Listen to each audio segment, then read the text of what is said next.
এমনিতেই রাজনৈতিক অস্থিরতার কারণে ভারত পাকিস্তানের সম্পর্ক রীতিমতো তলানিতে, তার মধ্যে আবার এমন সেলিব্রেশন যেটা ভারত পাকিস্তানের মধ্যে এবার আগুন ধরিয়ে দিয়েছে।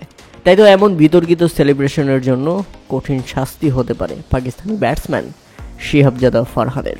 পাকিস্তান ইনিংসের 10ম ওভারের ঘটনা ছিল সেটি। অক্ষর পাটেলকে বিশাল একটি ছক্কা হাঁকিয়ে নিজের 50 পূরণ করে নেন শিহাবজাদা ফারহান।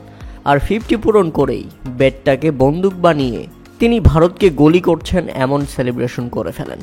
ভারতীয় শত্রুদের যেন ব্যাট হাতে জবাবটা দিয়ে দিলেন তিনি, গুলি করে দেখিয়ে দিলেন সবাইকে।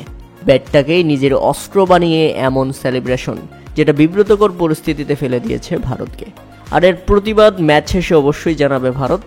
তবে ক্রিকেটের মাঠে এমন একটা সেলিব্রেশন যেটা এখন সামাজিক যোগাযোগ মাধ্যমে ব্যাপকভাবে আলোচনা সমালোচনার ঝড় তুলেছে, এই ব্যাপারটি ভারতীয়রা কোনোভাবেই মেনে নিতে পারছে না। অপরদিকে পাকিস্তানি সমর্থকরা শিহাবজাদা ফারহানকে শাবাশি দিচ্ছে, কেননা এই ব্যাটসম্যান দুর্দান্ত 50-র মাধ্যমে ভারতকে যেভাবে দাঁত ভাঙা জবাব দিয়েছে সেটা ছিল দেখতে এক কথায় অসাধারণ। মনে হয়েছে তার কাছে স্নাইপার এবং তিনি দারুণভাবে গুলি চালাচ্ছেন।